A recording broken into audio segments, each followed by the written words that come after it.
J'ai une équipe virtuelle. J'ai 25 personnes à manager aujourd'hui, donc j'ai à peu près 15 PhD, 5 postdocs, 5 masters. Mais les 15 PhD sont moitié du temps dans l'université et moitié du temps avec moi. Ou ça peut être 100% université si c'est un breakthrough technologique, ou des fois 100% avec moi parce qu'on veut l'intégrer chez UCB.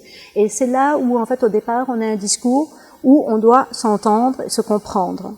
Et c'est la raison pour laquelle la première des choses, c'est d'avoir confiance en soi et de bien se comprendre si on veut réussir le projet et de parler le même langage.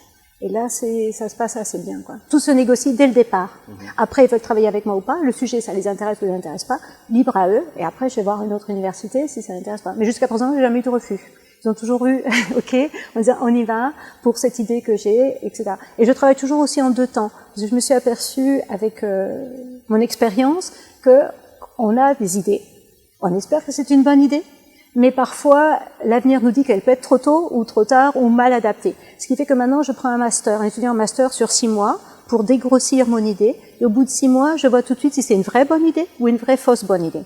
Et ça me permet de dire, ben j'arrête parce que ça, je vais dans une impasse, ou à ce moment-là, c'est une vraie bonne idée, on continue, et je m'associe avec l'université pour vraiment développer cette idée. Même si c'est du breakthrough technologique. Et on parle le même langage.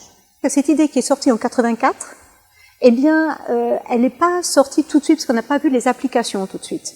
Et aujourd'hui, on voit toutes les applications. Et maintenant, il y a du tissu, c'est-à-dire qu'on va faire des organes. Il y a des équipes aux États-Unis qui cherchent à faire d'utiliser l'imprimante 3D pour faire des organes, un organe de cœur, poumon, etc., avec du tissu cellulaire.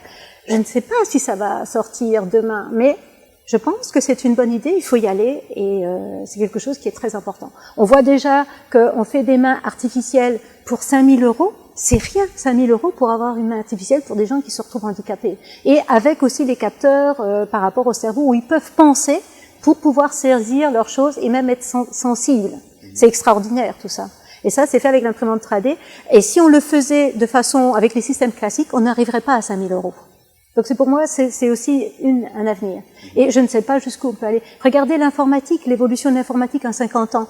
Aujourd'hui, on a tous un mobile, on a un ordinateur, etc. Et ça passerait plus. Si vous n'avez plus votre téléphone portable, vous avez l'impression d'être coupé du monde. Et je dirais, ce sont des technologies comme ça qui peuvent être très importantes. Je travaille dans une entreprise privée. Il a fallu que je manage mes managers.